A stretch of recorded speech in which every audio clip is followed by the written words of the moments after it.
एक बार comment section में बता दीजिए ऑडियो क्लियर है। एक बार कमेंट सेक्शन में बता दीजिए ऑडियो क्लियर है, इसके बाद हम अपने सेशन को क्लास को स्टार्ट कर देंगे। ठीक है जी। बाकी है ना, क्लास को शुरू करने से पहले आप सभी लोगों से बोलूंगा कि आप सभी लोग ये जो प्रैक्टिकल क्लास है ना, इसका क्वालिटी रेजोल्यूशन 720p पर चेंज करके देखिएगा, तभी आपको है ना बेहतर दिखाई देगा, है ना। क्योंकि मैं स्क्रीन शेयरिंग करके आज पावर पॉइंट की प्रैक्टिकल क्लास कराने जा रहा हूँ, तो ये आपको बेहतर तभी दिखाई देगी जब आप प्रॉपर स्क्रीन को क्लियर करके देखेंगे, है ना। और स्क्रीन क्लियर आपको तभी दिखाई देगी जब आप 720p पर चेंज करके देखेंगे क्वालिटी रेजोल्यूशन को। ठीक है, तो चलिए शुरू करते हैं अपने सेशन को, इस क्लास को। सबसे पहले नमस्कार सभी को नमस्कार। तो जैसे हमने वर्ड और एक्सेल को ओपन किया था, उसी तरीके से हम जाएंगे स्टार्ट मेन्यू बटन में, या आइकन कह सकते हो। इसमें ऑल एप्स नाम का एक बटन आता है, इसमें हमें ढूंढना है, that is power point. Power point ये मिल गया हमको, इस पर क्लिक करेंगे। माइक्रोसॉफ्ट 365 वाले वर्जन पर हम प्रैक्टिकल करने जा रहे हैं। तो ये है ना, कुछ ऐसे वेलकम स्क्रीन खुल के आती है यहाँ पर, और इस वेलकम स्क्रीन में ना देखो, ये जो ब्लैंक प्रेजेंटेशन है इसी से हमें मतलब है, यानी इसी को हमें देखना है। बाकी बाकी जो आपको ये और चीज़ें दिखाई दे रही हैं, इनको थीम्स कहते हैं। तो अगर आपको सपोज दैट किसी पर्टिकुलर थीम को यूज़ करना हो, तो आप वो थीम भी यूज़ कर सकते हैं अपने किसी टॉपिक के हिसाब से, सब्जेक्ट के हिसाब से। ठीक है, जैसे ही शायद मैंने पहले भी बताया होगा आपको कि अगर सपोज दैट कि आप है ना कुछ इस तरीके की है ना प्रेजेंटेशन बनाना चाहते हैं ना, इंटीजर पिलर करके मान लो। अगर ऐसी प्रेजेंटेशन आपको बनानी है तो इस पर क्रिएट वाले बटन पर जैसे क्लिक करेंगे ये डाउनलोड हो जाएगी। ठीक है, टेम्पलेट भी कह सकते हैं इसको, थीम भी कह सकते हैं, और ऐसे बन के आ जाएगा यहाँ पर। ठीक है, आपको नई स्लाइड यहाँ पर ऐड करेंगे तो ऐसे ऐड होती जाएंगी, बट जो शुरुआत की थीम कह दो या टेम्पलेट कह दो, वो आपको ऐसे दिखाई देगी।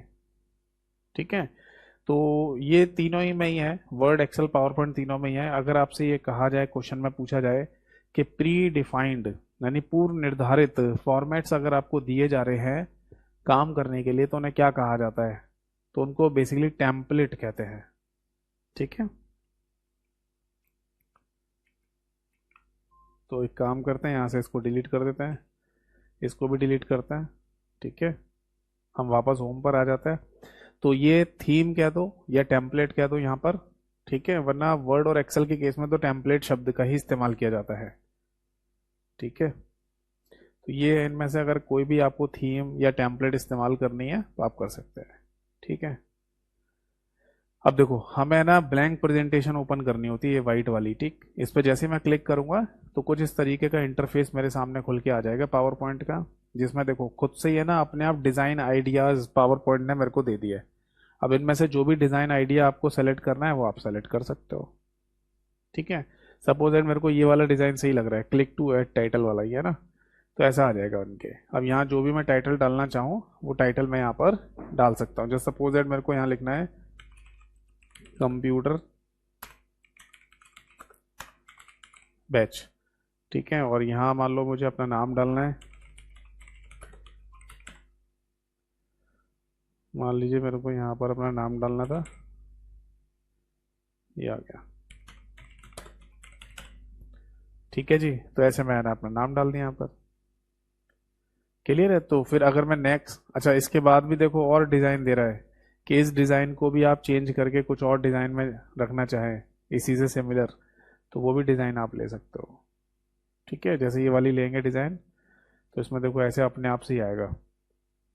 भाई सीधी सी बात है, हमें प्रेजेंटेशन दिखानी है किसी के सामने, है ना, और प्रेजेंटेशन जितनी अच्छी हो उतना बेहतर है। क्लियर है जी। अगर यहाँ पर मैं कोई दूसरी स्लाइड लूंगा तो वो भी ऐसी आ जाएगी, देखो मतलब इसी से कनेक्टेड या इसी से मिलती जुलती स्लाइड आ जाएगी, और यहाँ उसके डिजाइन आ जाएंगे। ठीक है भाई, समझ आ गया सभी को? चलो इसे हटा देता हूँ मैं यहाँ पर। ठीक, तो फाइनली है ना हमारे सामने कुछ इस तरीके का ये फॉर्मेट खुल के आएगा स्लाइड का। इस वाइट कलर के एरिया को स्लाइड कहा जाता है। और ऊपर यहाँ पर भी सेम टाइटल बार है, नीचे मेन्यू बार है, नीचे रिबन है। फिर जो स्लाइड पर आप काम करेंगे वो आपको लेफ्ट हैंड साइड यानी कि बाईं तरफ भी दिखाई देगी, यहाँ पर भी दिखाई देगी, है ना। ठीक है जी। और नीचे की तरफ है ना आपको एक पतली सी पट्टी दिख रही है, इसको स्टेटस बार कहते हैं। नीचे टास्क बार हो गया। ठीक है, ये सब तो हम दो दो बार ऑलरेडी डिस्कस कर चुके हैं। अब मेन मेन पॉइंट देख लेते हैं। पहला मेन पॉइंट तो आप ये देख लो कि यहाँ पर टाइटल बार में भी क्विक एक्सेस टूल बार दिया हुआ है। ठीक है, क्विक एक्सेस टूल बार यहाँ पर भी दिया हुआ है। और पावर पॉइंट की जो फाइल है उसका बाय डिफॉल्ट नेम क्या होता है, प्रेजेंटेशन वन, ये मैंने आपको लिखवाया भी था। ठीक है, तो ये यहाँ पर लिखा हुआ आ रहा है। ठीक, अब आगे देखिए। इसके बाद है ना आपको ये पतली, ये जो आपको बार दिखाई दे रहा है या पट्टी दिखाई दे रही है, इसको मेन्यू बार कहते हैं। मेन्यू बार के अंदर जितने भी शब्द हैं, file, home, insert, draw, design, transition, animation, slide show, record, review, view और हेल्प, ये क्या कहलाते हैं, मेन्यू कहते हैं इनको या टैब कह देते हैं। ठीक है, और किसी भी मेन्यू या टैब पर आप क्लिक करेंगे तो उसके नीचे की आपको, मतलब उसके नीचे, या ऐसे बोलिए कि किसी भी मेन्यू या टैब पर आप क्लिक करेंगे तो नीचे व्हाइट कलर की जो मोटी सी पट्टी आपको दिख रही है जिसे रिबन कहते हैं, उसी रिबन पर आपको किसी भी मेन्यू के टूल्स या कमांड्स दिखाई देंगी। ठीक है, आप फिर किसी भी टूल या कमांड पर काम कर सकते हो। ठीक है भाई। एक बात और ध्यान रखना कि जब आप पावर पॉइंट की फाइल को ओपन करते हैं तब आपके सामने जो लेआउट आता है स्लाइड का, उसे टाइटल स्लाइड कहते हैं। यानी ये जो लेआउट आपको दिख रहा है इसे टाइटल स्लाइड कहा जाएगा। दूसरी बात, जो बॉक्सेस आपको बने हुए दिखाई दे रहे हैं ये डॉटेड फॉर्म में है, ये लाइन है, प्रॉपर लाइन नहीं है, डॉटेड डॉटेड फॉर्म में लाइन है, डॉट डॉट बनी हुई है बहुत नज़दीक नज़दीक, है ना। तो इन दोनों बॉक्सेस को यहाँ पर प्लेस होल्डर के नाम से बोला जाता है। इस बात को आप ऐसे समझ लो कि जहाँ पर भी आप, है ना, काम करेंगे पावर पॉइंट की स्लाइड पर या कुछ भी लिखेंगे तो उस बॉक्स को ना प्लेस होल्डर के नाम से बोला जाता है। ठीक है जी। अब आगे देखो, फाइल के अंदर जाएंगे तो इसके अंदर भी सब वही चीज़ दे रखी है, info, save, save as, print, export, close, new, open, share. ठीक है, ये एमएस वर्ड में बिल्कुल सेम बताया था आपको। फिर इसके बाद है ना होम के अंदर आएंगे तो यहाँ पर क्लिपबोर्ड वाला भी बिल्कुल सेम ही दे रखा है, cut, copy, paste, paste special. ठीक है, ये सारे टूल आपको यहाँ दे रखे हैं। पेस्ट स्पेशल की शॉर्टकट की याद रखना, that is control plus alt plus V होती है। ठीक है, फॉर्मेट प्रिंटर भी यहाँ पर दे रखा होता है। ठीक है, बट फॉर्मेट प्रिंटर की शॉर्टकट की नहीं होती यहाँ पर, ये ध्यान रखना। ठीक है, इसके बाद जो टोटल मिला के 9 स्लाइड्स होती हैं उनके नाम ये हैं, एक बार देख लीजिए। Title slide, title and content, section header, two content, comparison, title only, blank, content with caption, picture with caption, है ना। और यहीं पर डुप्लीकेट स्लाइड का भी ऑप्शन होता है, ये ध्यान रखना। ठीक है, अगर आपको एक स्लाइड की डुप्लीकेट स्लाइड बनानी है तो आपको यही ऑप्शन मिल जाएगा, न्यू स्लाइड के अंदर ही। ठीक है, बाकी अगर आप कुछ भी लिखेंगे तो फॉन्ट वाले आपको ग्रुप में जाना पड़ेगा। फॉन्ट वाले ग्रुप के अंदर है ना आपको यहाँ पर, फॉन्ट वाले ग्रुप के अंदर आपको है ना यहाँ पर मिलेगा, दैट इज फॉन्ट या फॉन्ट टाइप फेस कह दीजिए, इतने सारे दे रखे हैं। आप किसी भी फॉन्ट में ना लिख सकते हैं, बट बाय डिफॉल्ट जो फॉन्ट आपके सामने आता है उसे एप्टॉस कहते हैं, या एप्टॉस डिस्प्ले कहा जाएगा पावर पॉइंट के केस में। ये हो गया फॉन्ट का साइज। तो यहाँ जो आपको ड्रॉप डाउन मेन्यू या पुल डाउन मेन्यू दिखाई दे रही है, इसमें मिनिमम फॉन्ट का साइज 8 और मैक्सिमम फॉन्ट का साइज 96 दिखाई दे रहा है। ठीक है, जबकि एक्चुअल में जो फॉन्ट का साइज है वो मिनिमम 1 और मैक्सिमम 4000 होता है। चलिए ये प्रैक्टिकल करके दिखाता हूँ मैं आपको, है ना। यहाँ पर मैक्सिमम फॉन्ट का साइज है ना 4050 डाल के दिखाता हूँ, और जैसे मैं एंटर करूँगा, हाँ देखो अभी इन्होंने डायलॉग बॉक्स नहीं दिया,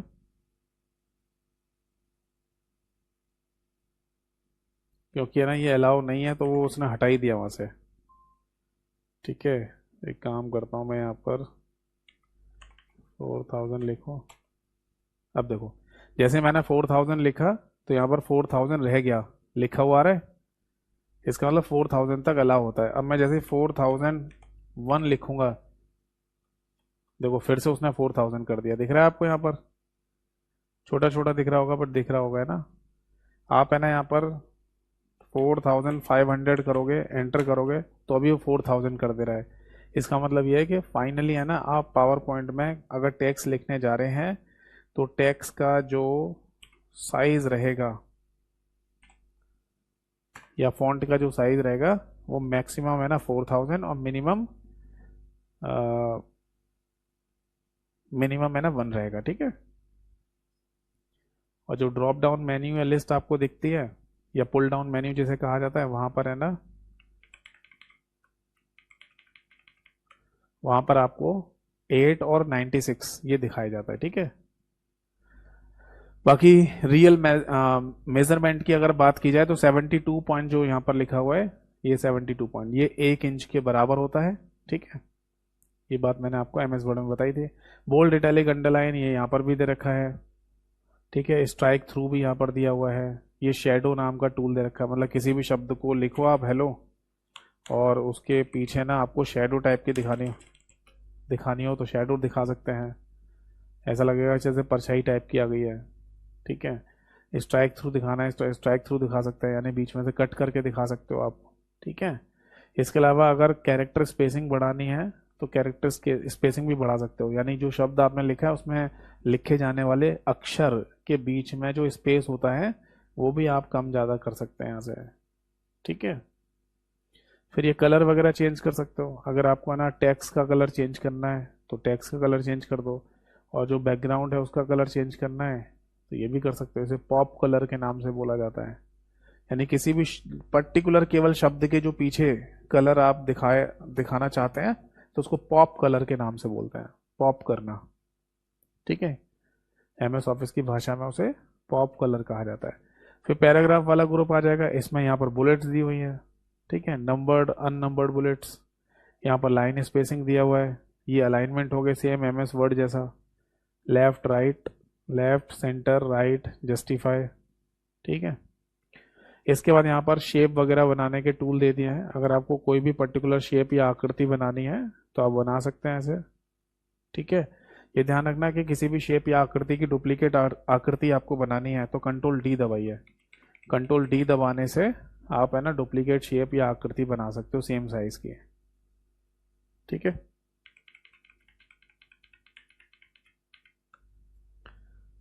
इसके बाद है ना आप आगे जाएंगे,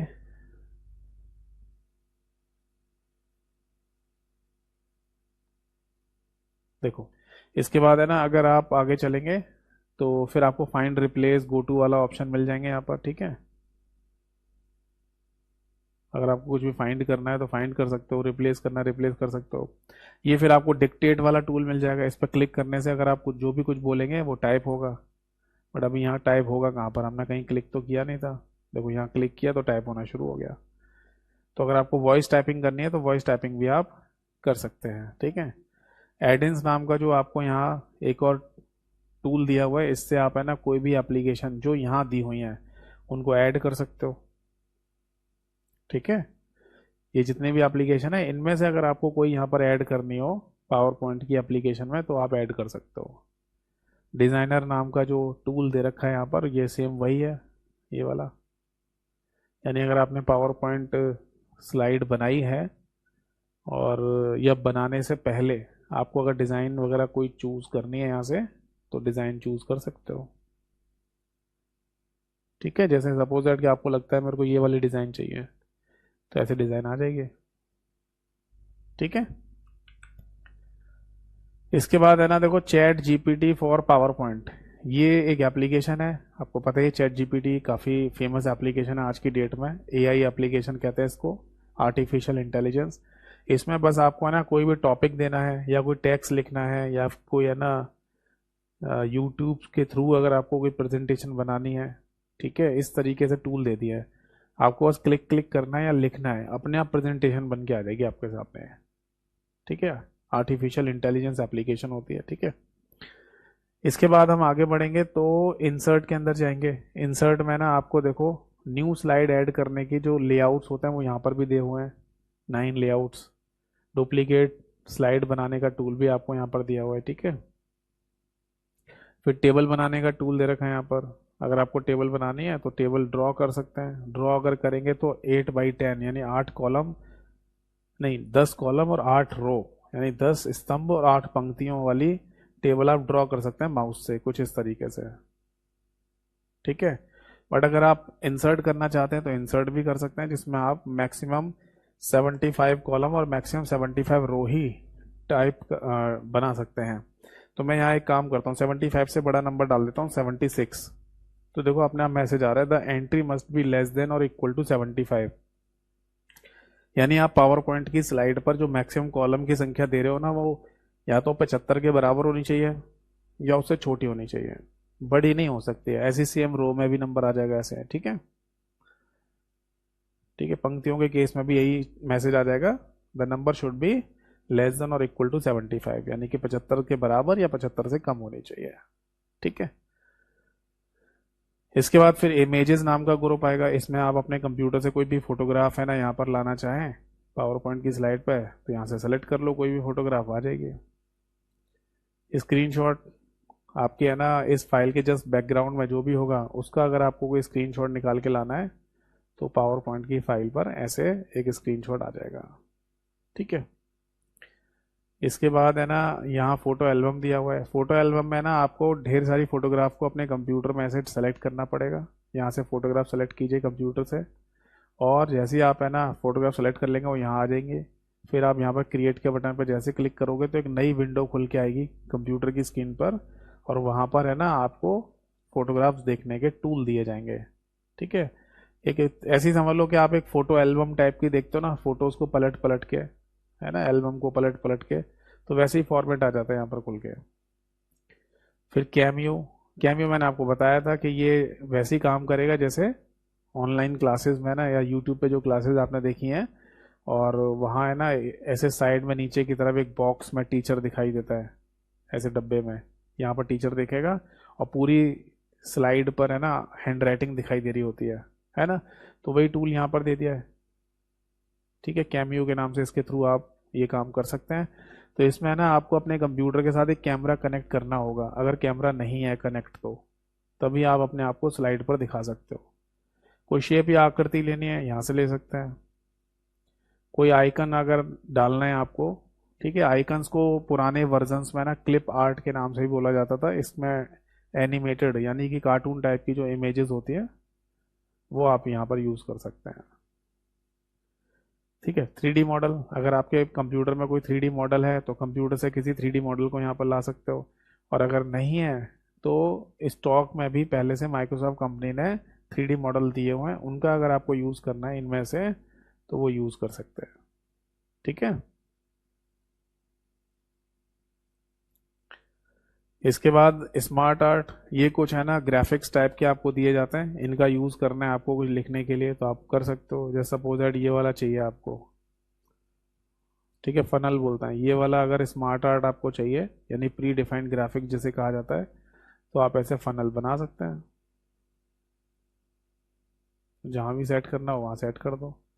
इसमें अगर कुछ लिखना हो तो लिख भी सकते हैं, यहाँ 1 लिख दो, यहाँ 2 लिख दो, यहाँ 3 लिख दो।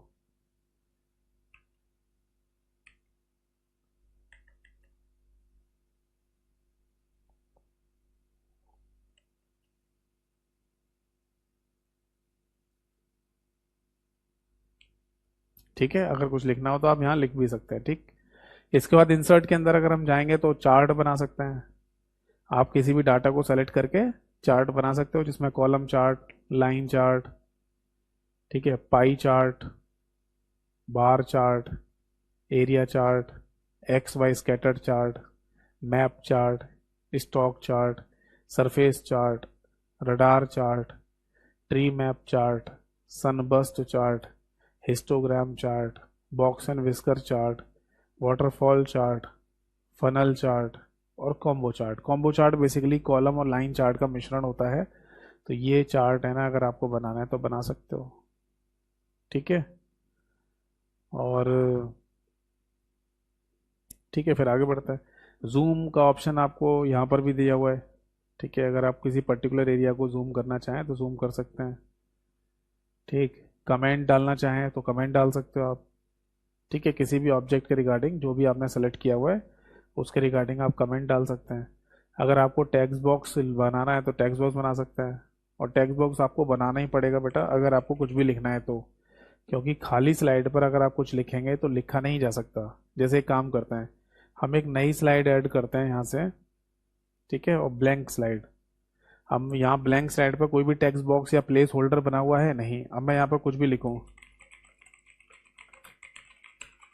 क्या टाइप होता हुआ दिख रहा है? नहीं, कोई टाइपिंग नहीं दिख रही। तो इसका मतलब ये है कि जब तक आपके सामने कोई प्लेस होल्डर या टेक्स्ट बॉक्स नहीं बना होगा तब तक है ना आप टाइप नहीं कर सकते। ठीक है, तो अगर आपको लगता है कि किसी जगह पर आपको टेक्स्ट बॉक्स बनाकर कुछ लिखना है तो आप टेक्स्ट बॉक्स यहाँ से बना सकते हैं।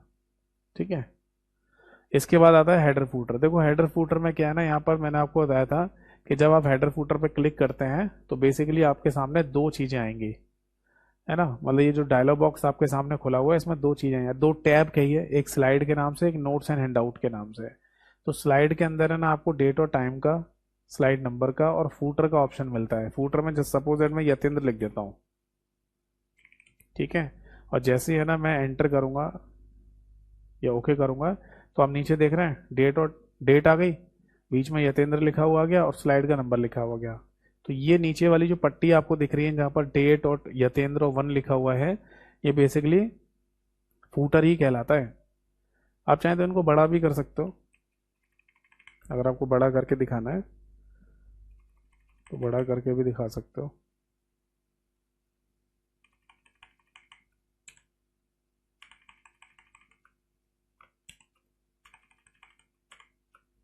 ठीक है, बट ये नीचे फूटर कहलाएगा पूरा का पूरा। ठीक, बट अगर है ना मैं इंसर्ट के अंदर जाकर और हेडर फूटर में जाकर ये नोट्स एंड हेड आउट वाले टैब पर क्लिक करूंगा तो मैं यहाँ पर डेट और टाइम, पेज नंबर, हेडर का ऑप्शन आ गया जिसमें मैं लिखता हूँ यहाँ पर कंप्यूटर, और फूटर में लिखता हूँ मैं यहाँ पर साइंस, SCIENC। ठीक है, तो मैंने जो हेडर ऑफ मैं कंप्यूटर और फूटर में साइंस लिखा है, और जैसे ही मैं अप्लाई करूंगा तो यहाँ पर कहीं पर भी है ना आपको ना तो कंप्यूटर लिखा हुआ दिखाई दे रहा ना साइंस लिखा हुआ दिखाई दे रहा। तो कहाँ चला गया? तो आपको याद है ना मैंने बताया था कि जब पावर पॉइंट की फाइल आप ओपन करते हैं तो जो व्यू आपके सामने आता है उस व्यू को बेसिकली कहा जाता है नॉर्मल व्यू। बट आप चाहें तो व्यू चेंज कर सकते हैं, और चेंज करने के लिए आपको कहाँ जाना पड़ेगा? व्यू वाले मेन्यू के अंदर जाना पड़ेगा। तो यहाँ पर आपको प्रेजेंटेशन व्यू 5 तरीके के मिलेंगे, normal, outline view, slide shorter, notes page और रीडिंग व्यू, जिसमें आपको जाना पड़ेगा नोट्स पेज में। जैसे आप नोट्स पेज में जाएंगे, ठीक है,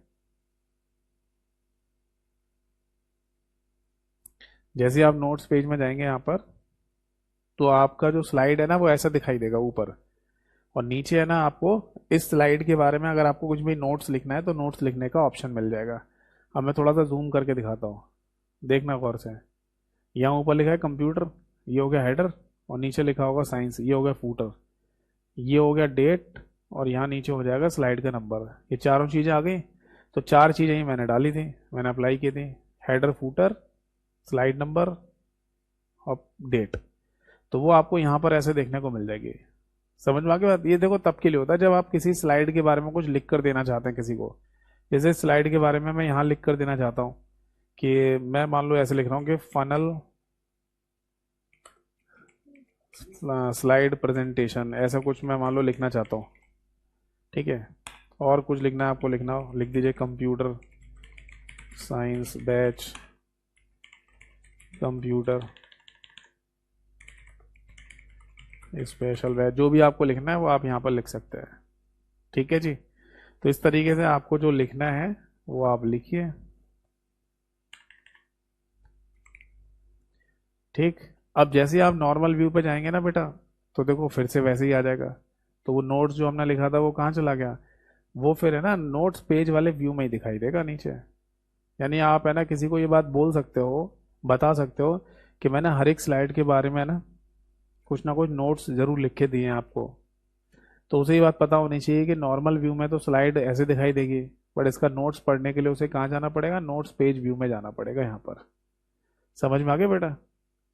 चलो, इंसर्ट के अंदर आगे फिर वर्ड आर्ट दे रखा है, इसको डेकोरेटिव टेक्स्ट टेक्स्ट बोलते हैं। यानी कि शब्दों को अगर आपको आकर्षक तरीके से दिखाना है तो वर्ड आर्ट टूल का इस्तेमाल कर सकते हैं। जैसे मान लो आप शब्दों को ऐसे दिखाना चाहते हैं, मान लो आपने लिखा यतेंद्र निगम, तो अगर आप कहीं पर ऐसा लिख कर दिखाना चाहते हैं टेक्स्ट, तो ऐसा लिख के दिखा सकते हो।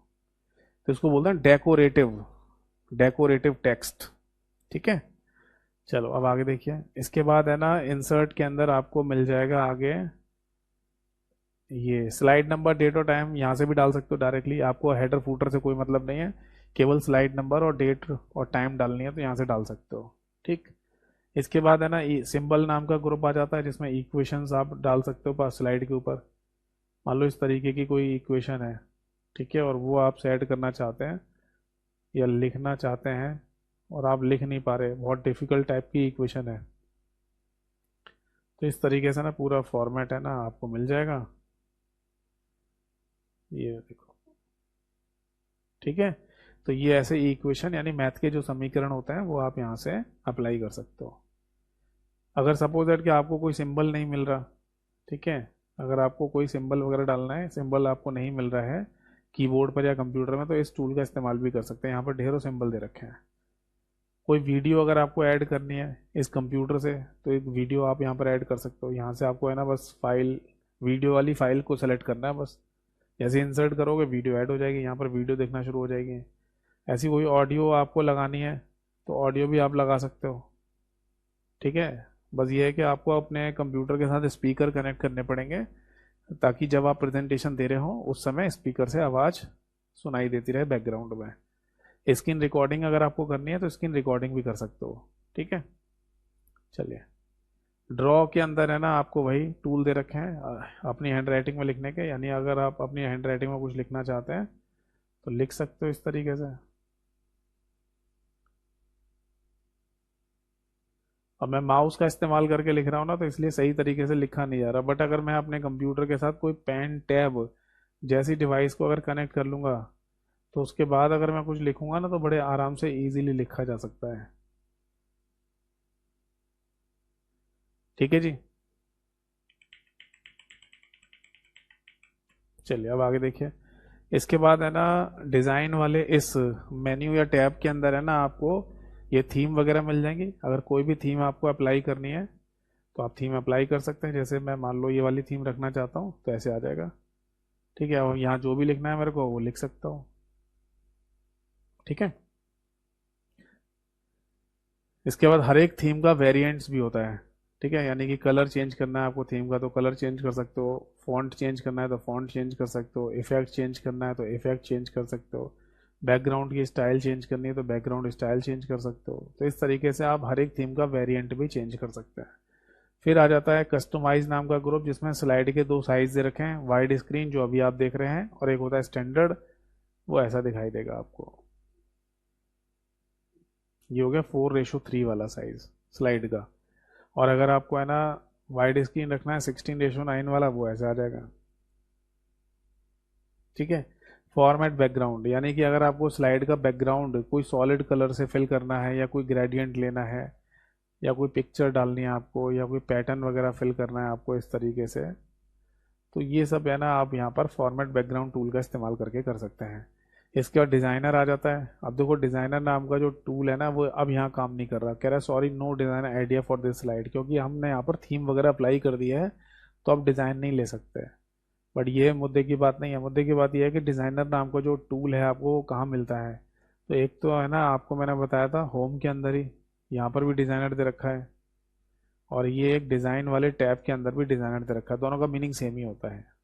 ठीक, फिर आता है ट्रांजिशन। ट्रांजिशन में ना देखो मैंने आपको बताया कि पूरी की पूरी स्लाइड पर एक स्पेशल इफेक्ट लगाया जाना ट्रांजिशन कहलाता है।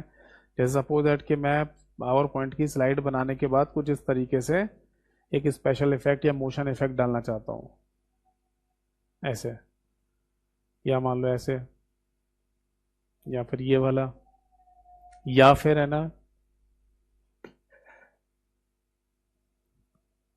ये वाला रिपल इसे बोलते हैं। ठीक है, या और भी देख लो, डिजॉल्व हो गया, चेक बोर्ड हो गया, ब्लाइंड्स, हनीकॉम, समझ गए ना। ये ग्लिटर हो गया। तो मतलब पूरी स्लाइड के ऊपर एक स्पेशल इफेक्ट अगर मैं दिखाना चाहता हूं तो मैं इस तरीके से दिखा सकता हूं। ठीक है बेटा, वॉर्टेक्स ऐसे दिखाई देगा। ठीक है, अब देखो अगर आप यहाँ देख पा रहे होंगे ड्यूरेशन लिखा हुआ है एक टूल, और ड्यूरेशन में 4 लिखा हुआ है। 4 का मतलब है यहाँ पर 4 सेकंड। यानी कि आप है ना जब प्रेजेंटेशन देंगे किसी के सामने, तो ये जो ट्रांजिशन अभी चली थी ना, जैसे ये ग्लिटर मान लो चली थी या वॉर्टेक्स चली थी, तो ये टोटल प्ले होने में 4 सेकंड लेगी उस समय पर। 4 सेकंड में ये पूरी खत्म होगी। तो इसको है ना अगर आप कम ज़्यादा करना चाहें तो ये भी कम ज़्यादा कर सकते हो। ठीक है, और यहाँ पर लिखा हुआ है एक टूल जिस पर लिखा हुआ माउस क्लिक है ना,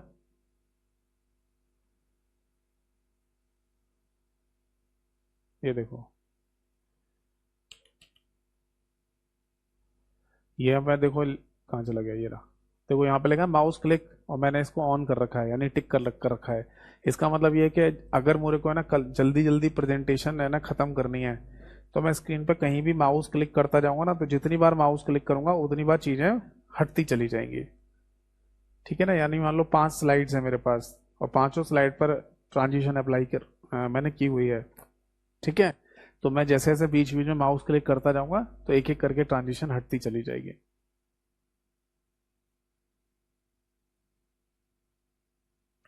ठीक है, ये हो गया। इसके बाद एनिमेशन आ जाता है। एनिमेशन में देखो हर एक ऑब्जेक्ट के ऊपर आप है ना एनिमेशन लगा सकते हैं।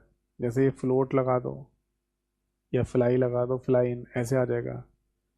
ये जो हेलो लिखा है इसके ऊपर आप लगा दो व्हील करके। ठीक है, या मान लो इसके ऊपर आप लगा दीजिए एक एनिमेशन बाउंस के नाम से, तो ऐसे बाउंस हो क्या आएगा। ऐसे ही यतेंद्र शब्द लिखा है, इसके ऊपर आप लगा दीजिए श्रिंक एंड टर्न लगा दो, तो ऐसे आ जाएगा। देखो, समझ गए। तो इस तरीके से ना आप किसी भी ऑब्जेक्ट के ऊपर क्या कर सकते हैं, एक एनिमेशन लगा सकते हैं। जैसे यहाँ पर हमने ये स्मार्ट आर्ट लिया था, तो इसके ऊपर आप लगा दो, ये लगा दो स्विvel। स्विvel लगा दीजिए तो ऐसे घूमता हुआ आएगा। तो आप है ना किसी भी ऑब्जेक्ट के ऊपर है ना एक स्पेशल इफेक्ट लगा सकते हैं जिसको एनिमेशन के नाम से बोला जाएगा। एनिमेशन के केस में भी है ना, यहाँ देखो क्या दे रखा है। जैसे यहाँ ड्यूरेशन अगर आपको सेट करनी है किसी एनिमेशन की, तो ड्यूरेशन सेट कर सकते हो। एक एनिमेशन के बाद दूसरे एनिमेशन को आने में कितना समय लगे, ये डिले भी यहाँ से सेट कर सकते हो। ठीक है, और ट्रिगर ये जो दे रखा है यहाँ पर माउस क्लिक वाला ऑप्शन, वो भी आप कर सकते हैं। ठीक है, जैसे हम है ना माउस क्लिक से ट्रांजिशन को खत्म कर सकते हैं जल्दी, ऐसे ही एनिमेशन को भी खत्म किया जा सकता है माउस क्लिक से। ठीक है, अब आ जाते हैं स्लाइड शो पर। स्लाइड शो है ना एक इंपॉर्टेंट टूल होता है यहाँ पर, ये ध्यान रखना बेटा। ठीक है, यही मेन चीज़ है, क्योंकि प्रेजेंटेशन बनाने के बाद अगर आप प्रेजेंटेशन किसी को दिखाना चाहते हैं तो आप स्लाइड शो ही करेंगे। अब स्लाइड शो में है ना ये देखो फ्रॉम बिगनिंग, फ्रॉम बिगनिंग पे जैसे ही आप क्लिक करोगे ना, तो आपके सामने ऐसे स्लाइड शो होगा। देखो,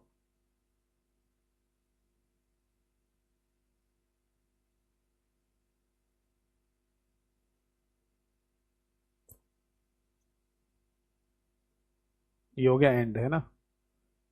ठीक, जब हम स्लाइड शो कर रहे थे तो यहाँ पर कुछ टूल भी आए थे, जैसे ये पेन का टूल आ जाता है। लेज़र पॉइंटर अगर आपको दिखाना है तो ऐसे दिखा सकते हो स्लाइड शो के दौरान, या अगर आपको कुछ लिखना है तो पेन का यूज़ कर सकते हो आप, है ना। या हाइलाइटर अगर आपको चाहिए तो हाइलाइटर का यूज़ कर सकते हो। तो ये सब टूल दे रखे हैं स्लाइड शो के दौरान। इरेज करना है तो इरेजर ले सकते हो आप। ठीक है, इसके बाद है ना अगर आपको सारी स्लाइड ऐसे देखनी है तो सारी स्लाइडों को देख सकते हैं स्क्रीन पर। ठीक है, ये होता है ब्लैक और अनब्लैक। मतलब जब आप पावर पॉइंट प्रेजेंटेशन किसी के सामने दिखा रहे होते हैं ना, तो उस कंडीशन में क्या होता है बेटा कि है ना, जैसे आप इसकी शॉर्टकट की भी होती है बी, कीबोर्ड पर है ना जो बी लेटर दिया हुआ है या बी वाली जो की दे रखी होती है उसी को आप दबा दो तो ये ब्लैक हो जाएगी स्क्रीन। फिर दबा देंगे बी को तो वापस आ जाएगी। तो कई बार होता है ना ऐसा, जैसे हम किसी के सामने ना प्रेजेंटेशन दे रहे हैं और चाहते हैं कि वो हमारी तरफ फोकस करे, अब प्रेजेंटेशन को ना देखे, तो उस केस में ना आप ये बी लेटर को दबा सकते हैं जिससे प्रेजेंटेशन ब्लैक हो जाती है। बीते कुछ समय पहले एक पेपर हुआ था, वहां पर भी ये क्वेश्चन पूछा था कि बताइए प्रेजेंटेशन के दौरान अगर आपको अपनी स्लाइड को ब्लैक करना है, ठीक है, या ब्लैक स्क्रीन करनी है, तो इसके लिए कौन सी शॉर्टकट की इस्तेमाल में लाई जाती है। तो एक ऑप्शन लिखा था केवल बी, ये सही है। बी दबाने से ब्लैक हो जाएगा, बी दबाने से वो अनब्लैक हो जाएगा। ठीक है, ये यहाँ पर है ना कैमरे वगैरह का ऑप्शन दे दिया है। ठीक, तो इस तरीके से प्रेजेंटेशन मैं किसी के सामने प्रेजेंट कर सकता हूँ, दिखा सकता हूँ। आप बोलेंगे सर यहाँ तो है ना, आप हमारे सामने जो दिखा रहे हैं उसमें ये स्लाइड यहाँ पर दिख रही है और राइट साइड में भी दिख रहा है कि नेक्स्ट स्लाइड कौन सी है ना। तो देखो आप है ना डिस्प्ले सेटिंग वगैरह भी कर सकते हो यहाँ से, यानी इसी स्क्रीन पर है ना, अगर आप पूरी की पूरी स्क्रीन पर दिखाना चाहें है ना, तो ऐसे दिखा सकते हैं। ठीक है, वो तो आप डिस्प्ले सेटिंग में जैसे दिखाना चाहें प्रेजेंटेशन को दिखा सकते हो। समझ में आ गई बेटा? अगर आपको टास्क बार की भी जरूरत है तो टास्क बार यहाँ से दिखा सकते हो प्रेजेंटेशन के दौरान, नहीं जरूरत तो हटा दीजिए। ठीक है, तो ये ध्यान रखना, स्लाइड शो के लिए ना एक शॉर्टकट की भी इस्तेमाल में लाई जाती है, दैट इज फंक्शन की F5। ठीक, फिर इसके बाद करंट स्लाइड शो मैंने बताया था, अगर आपको है ना मान लो दूसरी वाली स्लाइड पर आप हैं और यहीं से स्लाइड शो चाहिए आपको, पहली स्लाइड है ना स्लाइड शो में ना आए, यहाँ पर आप हैं सेकंड वाली स्लाइड पर और यहीं से स्लाइड शो चाहिए, तो या तो है ना करंट स्लाइड शो पे क्लिक कर दो या फिर शिफ्ट के साथ F5 दबा दो। ठीक है, तो देखो दूसरी वाली स्लाइड ही दिखाई दी हमें सबसे पहले, पहली वाली आई नहीं, खत्म। तो इसे बोलते हैं करंट स्लाइड शो। और कस्टम स्लाइड शो में ना आपको बताना पड़ेगा कि कौन सी स्लाइड आपको कौन से नंबर पर रखनी है। ठीक है, ये आता है रिहर्सल या रिहर्स विद कोच के नाम से टूल, इस पर जैसे मैं क्लिक करूंगा तो ये चीज़ है ना आपको दिखाई नहीं देगी फिलहाल अभी, क्योंकि मेरे कंप्यूटर के साथ एक और स्क्रीन कनेक्टेड है ना, तो ये उस पर ट्रांसफ़र हो जाता है। अगर मैं अपने कंप्यूटर के साथ एलईडी स्क्रीन को डिटैच कर दूं, हटा दूं, तो वो आपको आपकी स्क्रीन पर भी दिख जाएगा। मैं कोशिश करता हूं दिखाने की। एक्चुअली क्या होता है, एक ऑप्शन आता है स्टार्ट रिहर्सिंग का, जिसमें मैंने अभी माउस से क्लिक कर दिया है। ठीक है, तो ये रिहर्सल है ना शुरू हो जाता है, मतलब आपकी प्रेजेंटेशन का। ठीक है, इसमें बेसिकली है ना एक रिपोर्ट बन के आ जाती है आपके सामने और उस रिपोर्ट के थ्रू आप देख सकते हैं, ठीक है, कि आपने कैसी प्रेजेंटेशन बनाई है। उसमें दिखा देता है बेसिकली कि आपके ना रिपोर्ट, मतलब आपने क्या किया है एक तरीके से। देखो अभी आया आपके सामने, अब शायद दिखा होगा आपको, है ना। ये आ जाता है, अब शायद आ गया यहाँ पर, आया था एक ऑप्शन स्टार्ट रिहर्सिंग या रिहर्स विद कोच लिखा हुआ आया था, तो ऐसे आ जाता है। ठीक है,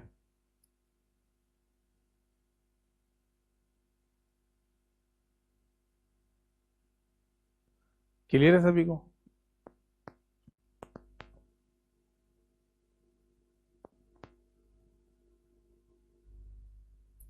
स्टार्ट रिहर्सिंग लिखा हुआ आया था ना।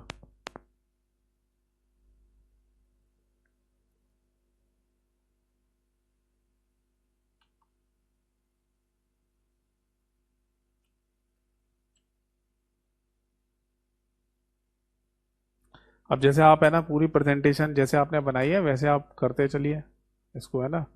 तो ये क्या करेगा बेसिकली, ये जो कोच शब्द लिखा है ना, ये एनालाइज कर रहा है कि आपने प्रेजेंटेशन कैसे बनाई हुई है। समझ में आ गया? तो बाद में ना ये फाइनली जब कंप्लीट हो जाएगा,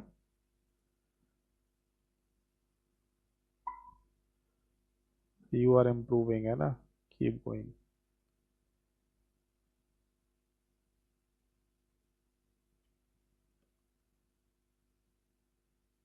इसमें ना सिस्टम एरर की वजह से कुछ ऐसा हो रहा है, ये कुछ गड़बड़ है इसमें, वरना एस्केप वाली जो की आप दबाते हैं ना उससे ये गायब हो जाता है, हट जाता है, हट नहीं रहा है इससे।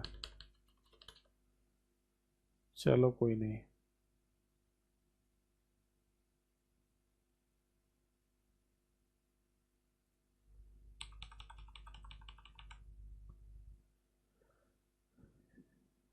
ऐसा हो सकता है कि है ना दो स्क्रीन कनेक्टेड है, शायद इसलिए हो गया होगा।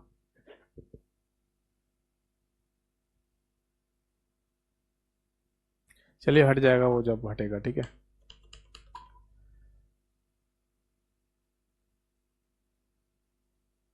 फिर से शुरू हो गया तो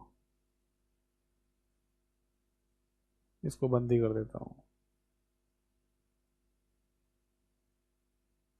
देखो ऐसे आता, वो कुछ एरर आ रही थी सिस्टम में, ठीक है, उस एरर की वजह से है ना कुछ गड़बड़ हो रही थी। वरना पता है जैसे हम एस्केप वाली की दबाते हैं ना, तुरंत है ना रिहर्सल खत्म हो जाता है और ये पूरी समरी आ जाती है हमारे सामने।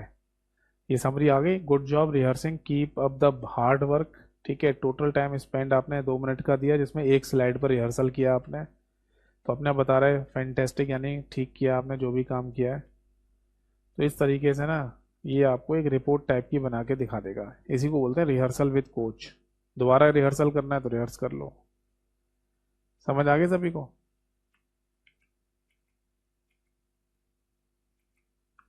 ठीक है, ये हो गया स्लाइड शो। इसके बाद आ जाता रिकॉर्ड। यहाँ पर रिकॉर्डिंग के टूल दे दिए हैं। अगर आपको है ना बिगनिंग से रिकॉर्डिंग करनी है, या करंट स्लाइड से रिकॉर्डिंग करनी है, या स्क्रीन रिकॉर्डिंग करनी है, ऑडियो रिकॉर्डिंग करनी है, ये सब रिकॉर्डिंग के टूल आपको यहाँ पर दे रखे हैं। ठीक है भाई, ऐसा हो सकता है ना कि आपसे कोई व्यक्ति बोले कि ना आप एक है ना रिकॉर्डिंग करके भी हमें दे देना जो भी प्रेजेंटेशन आप किसी के सामने दिखाओ। जैसा सपोज दैट कि मैं ये प्रेजेंटेशन दे रहा हूँ किसी के सामने ऐसे, ठीक है, और ये कोई मेरे से बोले इसे रिकॉर्ड करके दे दो मेरे को, मैं बाद में देखूंगा इसको, तो रिकॉर्डिंग भी हो सकती है। फिर आ जाता रिव्यू। रिव्यू के अंदर देखो भाई, spelling check, thesaurus dictionary, proofing, है ना, ये टूल दे रखे हैं यहाँ पर। ठीक है, स्पेलिंग चेक की शॉर्टकट की क्या होती है, फंक्शन की F7, और थिसॉरस डिक्शनरी की डायरेक्ट शॉर्टकट की भी होती है, that is shift plus F7। ठीक है, थिसॉरस डिक्शनरी राइट साइड में खुल के आ जाती है, जिसमें कोई भी शब्द लिखोगे उसके सबसे पहले सिनोनिम्स यानी कि पर्यायवाची शब्द आ जाएंगे। चेक एक्सेसिबिलिटी, एरर वार्निंग को चेक करने के लिए ट्रांसलेट लैंग्वेज का ऑप्शन, कमेंट का ऑप्शन, कंपेयर का ऑप्शन, ये सब सेम वही है, बिल्कुल डिट्टो वही है जैसे एमएस वर्ड में बताया था आपको। ठीक है, फिर आ जाता व्यू। व्यू में ना नॉर्मल, मतलब प्रेजेंटेशन व्यू सबसे पहला ग्रुप आता है हमारे सामने, जिसमें नॉर्मल व्यू अभी आपको दिख रहा है। इसके बाद अगर आपको नोट्स पेज व्यू देखना है तो ऐसे आ जाएगा जो भी बताया था। इसके बाद अगर आपको मान लो स्लाइड या आउटलाइन व्यू देखना है तो आउटलाइन व्यू में तो कैसे आ जाता है, स्लाइड आपकी यहाँ पर है, तो यही स्लाइड यहाँ पर लेफ्ट हैंड साइड पे छोटी सी बन के आ गई और नंबर 1 2 3 ऐसे लिखा आ जाता है। इसको बोलते हैं बुलेटेड फॉर्म में स्लाइड्स को देखना, आउटलाइन व्यू। स्लाइड शॉर्टर में ना स्लाइड ऐसे आ जाएंगे जिसको आप इजीली अरेंज कर सकते हैं, इधर से उधर कहीं भी रख सकते हैं जहां आपका मन हो। ठीक है, और रीडिंग व्यू में क्या होता है, जैसे ये स्लाइड है, अब आपको फुल स्क्रीन करके इसमें कुछ पढ़ना है तो रीडिंग व्यू पे क्लिक कर दो, पूरी स्क्रीन पर आ जाएगी स्लाइड, अब आप जो पढ़ना चाहें इससे पढ़िए। ठीक है, तो 5 तरीके के प्रेजेंटेशन व्यू होते हैं, ध्यान रखना, normal, outline view, slide shorter, notes page और रीडिंग व्यू। फिर आता है स्लाइड मास्टर। अब देखो स्लाइड मास्टर में क्या होता है बेटा, जैसे मान लो एक स्लाइड आपने बना ली ये वाली, अब इसी की जैसी है ना प्रॉपर्टीज आप आगे की स्लाइड पर भी अप्लाई करना चाहते हो, सेम स्लाइड आ जाए, दिख रहा है ना, जैसे इस वाली स्लाइड में जो प्रॉपर्टी या टूल लगाएंगे वो और स्लाइड पर भी चले जाएंगे, तो इसी को बोलते हैं स्लाइड मास्टर। ठीक है, इसके बाद आगे बढ़ेंगे तो हैंडआउट मास्टर। हैंडआउट मास्टर में ना आपकी स्लाइड ऐसे आ जाएंगी, मतलब आप जैसे मान लो कागज पर प्रिंट वगैरह करना चाहते हैं तब उस केस में होता है कि आपको एक कागज पर टोटल कितनी है ना स्लाइड्स को प्रिंट करना है। जैसे यहाँ पर आ रहा है स्लाइड्स पर पेज, तो एक स्लाइड पर मतलब एक पेज पर आपको कितनी स्लाइड प्रिंट करनी है, एक स्लाइड करनी है, 2 स्लाइड करनी है, 3 4 6 9, ये भी ध्यान रखना। ये भी एक पेपर में क्वेश्चन पूछा था कि अगर आप किसी पेज पर स्लाइड्स को प्रिंट कराना चाहते हैं तो टोटल कितनी स्लाइड को है ना रखना चाहते हो आप, एक ही स्लाइड रखनी है तो एक रख लो, 2 रखनी है तो 2 रख लो। समझ गए, ऐसे आ जाता है। बाकी 2 के बाद 3 है, 3 के बाद 4 है, 4 के बाद 5 नहीं होता, फिर 6 होता है या 9 होता है, 1 2 3 4 6 और 9। ठीक है, इसके बाद है ना आगे नोट्स मास्टर आ जाता है। नोट्स मास्टर में भी देखो नोट्स जैसे लिख रहे थे किसी भी स्लाइड के बारे में वैसे ही लिखने का ऑप्शन आता है यहाँ पर।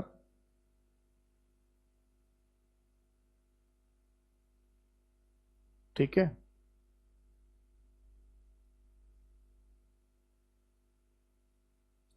बट हायरार्किकल वे में थोड़ा बड़ा करके दिखाता हूँ आपको। ठीक है, ये ऐसे देखो, अगर हम थोड़ा बड़ा करके देखेंगे तो लेवल वाइज आप है ना अगर कुछ लिखना चाहते हैं तो लेवल वाइज लिख लो। यहाँ कुछ लिखना है आपको, फिर यहाँ कुछ लिखना है आपको, फिर यहाँ कुछ लिखना है, फिर यहाँ पे, ये आपको सेट नहीं करना पड़ेगा, है ना। आप हिरार्किकल वे में लेवल वाइज कुछ लिखना चाहते हैं तो वो फॉर्मेट आपको पहले से ही दे देगा लिखने के लिए, इसी को बोलते हैं, दैट इज नोट्स मास्टर। समझ आ गया सभी को?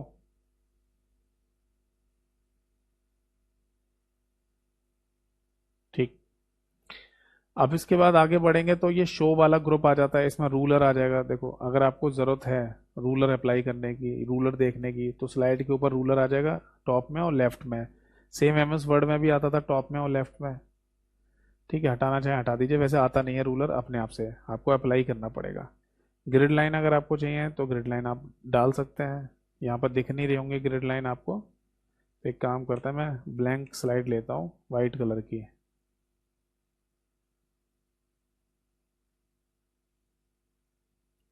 अच्छा, ये हमने वो सेलेक्ट कर ली थी ना, ये लेते हैं। अब देखो यहाँ पर अगर आप है ना ग्रिड लाइन लाना चाहते हैं तो ग्रिड लाइन ला सकते हैं, अगर आपको चाहिए तो ऐसे बन के आ जाएंगी लाइनें, रो और कॉलम वाली। हटाना चाहें तो हटा दो। ठीक है। इसके बाद जूम देख लो, जूम इम्पॉर्टेंट होता है। सपोज दैट है ना आप जूम करना चाहते हैं और मान लो 200 400% था, तो 400% पे जूम कर लो, बड़ा बड़ा आ जाएगा। तो ये बात तो मैंने आपको बताई भी है कि मिनिमम 10% तक, मैक्सिमम 400% तक, और बाय डिफ़ॉल्ट 75% तक जूम आता है एमएस पावर पॉइंट में। ठीक है, ये बात आपको ध्यान रखनी है। ठीक है। इसके बाद ये देख लो, जैसे अभी जो भी आप बनाएंगे ना, जो भी आप लिखेंगे वो सब है ना कलरफुल में आ जाएगा। जैसे मान लो मेरे को कोई शेप या आकृति डालनी है यहाँ पर, तो कलर में आ रही है ना। बट अगर मैं चाहता हूँ, मगर मगर मैं चाहता हूँ कि ये ग्रे कलर में आ जाए सब कुछ, तो ग्रे कलर में ऐसे आ जाएगा। और अगर सपोज दैट मैं चाहता हूँ ब्लैक एंड व्हाइट में आ जाए, तो ब्लैक एंड व्हाइट में ऐसे आ जाएगा। ठीक है ना, यानी आपके पास ऑप्शन होते हैं कि आप अपनी प्रेजेंटेशन को किस तरीके से देखना चाहते हो, कलरफुल देखना चाहते हो, ग्रे कलर में देखना चाहते हो, या ब्लैक एंड व्हाइट में देखना चाहते हो। ठीक है, तो आप देख सकते हैं। इसके बाद है ना आगे फिर वो न्यू विंडो का आ जाता है, यानी एक ही फाइल को दोबारा से ओपन करना हो तो आप ओपन कर सकते हैं न्यू विंडो टूल के थ्रू। ठीक है। स्विच विंडो टूल, यानी कितनी फाइलें खुली हुई हैं, दो खुली हुई हैं पावर पॉइंट की, इंटीजर पिलर के नाम से और प्रेजेंटेशन 3 के नाम से। ये फाइलें आप यहाँ से भी स्विच कर सकते हैं। ठीक है, स्विच विंडो के थ्रू जो भी फाइल आपको ओपन करनी हो वो यहाँ से ओपन कर सकते हैं। ठीक है, वैसे यहाँ से भी ओपन हो जाता है, नीचे टास्क बार में अभी जितनी फाइलें खुली हुई हैं प्रेजेंटेशन की, उनमें यहाँ से भी चेंज कर सकते हो। बट अगर आप टास्क बार का इस्तेमाल नहीं करना चाहते तो स्विच विंडो टूल का इस्तेमाल करके भी आप फाइलों को स्विच करके देख सकते हो। क्लियर है? इसके बाद फिर वही हेल्प आ जाता है। हेल्प में देखो, अगर आपको है ना कुछ हेल्प चाहिए, ठीक है, आपको है ना किसी टूल के बारे में पता है बट वो उस पर कैसे काम करते हैं ये नहीं पता, तो आप है ना यहाँ से पढ़ सकते हो, है ना। आप पढ़ लीजिए, यहाँ पर सर्च कर लो और फिर उसके बाद ठीक है आप है ना किसी भी टूल पर काम कर सकते हैं। ठीक है। कॉन्टेक्ट सपोर्ट में ना एक रोबोटिक चैट आपके सामने होगी। ठीक है, माइक्रोसॉफ्ट कंपनी के साथ रोबोटिक चैट, जिसमें रिप्लाई आता रहेगा आपके पास, बट सामने कोई व्यक्ति नहीं होगा, एक रोबोट होगा जो आपको चैट कर रहा होगा, आपके साथ चैट कर रहा होगा। क्लियर है जी? तो ऐसे आप चैट कर सकते हो। इसके बाद अगर आपको कोई फीडबैक सजेशन देना हो माइक्रोसॉफ्ट कंपनी को, तो आप फीडबैक भी दे सकते हैं, सजेशन भी दे सकते हैं।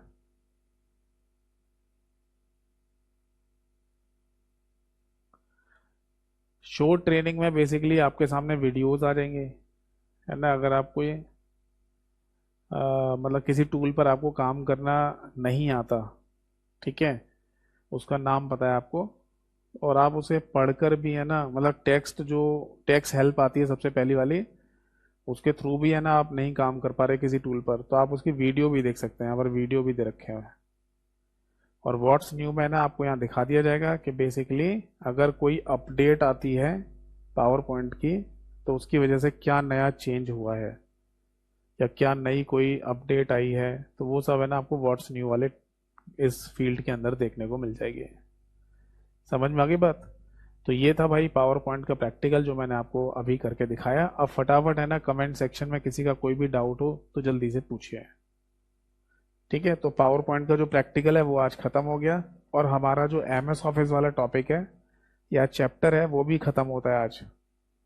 मैं आपको फिर से बता दूं, ध्यान से सुनिएगा सभी लोग। मैंने क्लास में आपको एमएस वर्ड का थ्योरेटिकल कराया, एमएस वर्ड का प्रैक्टिकल करा दिया, और एमएस वर्ड के 100 इंपॉर्टेंट क्वेश्चन की पीडीएफ फाइल टेलीग्राम पे दे दिए जिससे आप क्वेश्चन अटेम्प्ट कर सकते हैं। ऐसी एमएस एक्सेल को मैंने कराया थ्योरेटिकल, एमएस एक्सेल को मैंने प्रैक्टिकल करा दिया, और एमएस एक्सेल के भी 100 इंपॉर्टेंट एमसीक्यूज की पीडीएफ फाइल मैंने अपने टेलीग्राम चैनल पर दे दी है, आप उससे क्वेश्चन प्रैक्टिस कर सकते हैं। ऐसी पावर पॉइंट मैंने थ्योरेटिकल कराया, मैंने पावर पॉइंट है ना आपको आज प्रैक्टिकल भी करा दिया, और 100 क्वेश्चन की इंपॉर्टेंट क्वेश्चन की पीडीएफ फाइल आपको मेरे पावर टेलीग्राम चैनल पर मिल जाएगी जिससे आप पावर पॉइंट के क्वेश्चन प्रैक्टिस कर सकते हैं। ठीक है, किसी भी क्वेश्चन में कभी भी सिंगल कोई डाउट आए तो आप विदाउट हेजिटेशन, बिना झिझक के आप मेरे से पूछ लीजिएगा। ठीक है, क्लास के एंड में, जब तक आपका बैच चल रहा है क्लास के एंड में भी पूछ सकते हैं डाउट्स अपने, या फिर आप है ना व्हाट्सएप पर भी पूछ सकते हैं अपने डाउट्स। ठीक, मैं जितना जल्दी होगा रिप्लाई ज़रूर करूँगा। और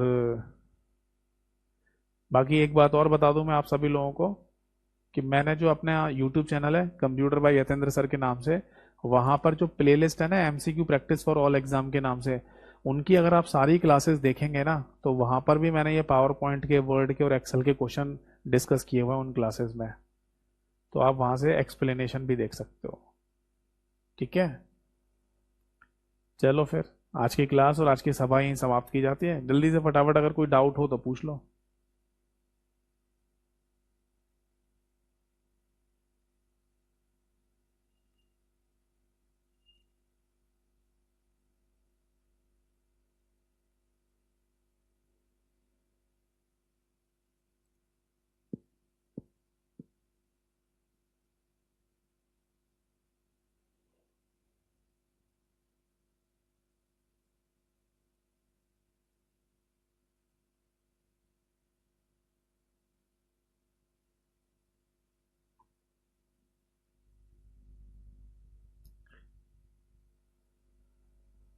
एक बच्चे का डाउट है, सर वीओडी वाली क्लासेस से भी कुछ चैप्टर पूरे कर सकते हैं? हाँ कर लीजिए, कोई इशू नहीं है। देखो अगर आपको वीओडी वाली क्लासेस में जो चैप्टर दे रखे हैं उनसे अगर कोई चैप्टर कंप्लीट करना हो, जल्दी खत्म करना हो, तो आप कर सकते हो, इसमें कोई इशू नहीं है, क्योंकि वो भी तो है ना हमने पढ़ाया ही है। ठीक है, और लाइव और वीओडी में जैसे मैंने बताया था बहुत ज़्यादा अंतर नहीं आता है, थोड़ा बहुत ही अंतर देखने को मिलता है। तो आप वीओडी वाले सेक्शन से भी अपनी क्लासेस कंप्लीट कर सकते हैं, और अगर मान लो आपके पास भरपूर टाइम है अभी अपने सिलेबस को कंप्लीट करने का, तो आराम से है ना सिलेबस कंप्लीट करिए। लाइव क्लासेस में एक एक करके सारी क्लासेस हम कंप्लीट कर ही लेंगे। आज हमारा एमएस ऑफिस वाला चैप्टर कंप्लीट हो गया, इसके बाद नेक्स्ट क्लास से है ना मैं इंटरनेट वाला चैप्टर शुरू करूंगा। ठीक है, इंटरनेट नेटवर्किंग, इसके बाद कंप्यूटर सिक्योरिटी। तो मैंने जैसा बताया आपको कि कंप्यूटर सिक्योरिटी तक तो सभी लोगों को पढ़ना चाहिए। आप चाहे स्टेट गवर्नमेंट की चाहे सेंट्रल गवर्नमेंट की किसी की भी तैयारी कर रहे हो, आप फर्स्ट चैप्टर कंप्यूटर आर्किटेक्चर से लेकर कंप्यूटर सिक्योरिटी वाले चैप्टर तक है ना सारे लोग पढ़िए, सारे चैप्टर इंपॉर्टेंट हैं। बट कंप्यूटर सिक्योरिटी के बाद है ना डेटाबेस, नंबर सिस्टम और प्रोग्रामिंग लैंग्वेज, वो वही पढ़ें जिनके पेपर में आना हो। ठीक है जी, तो अब जो बाकी के 4-5 चैप्टर बचे हुए हैं वो ज़्यादा बड़े बड़े नहीं है। ठीक है, जल्दी कवर हो जाएंगे, तो हमारा जो सिलेबस है, ये बैच है, ये भी जल्दी खत्म होगा अब। ठीक, तो जैसा मैं देख पा रहा हूँ अब किसी का कोई डाउट है नहीं, तो आज के सेशन, आज की क्लास को यहीं समाप्त करते हैं। अगली क्लास में मिलेंगे, तब तक के लिए नमस्कार सभी को, जय हिंद, वंदे मातरम।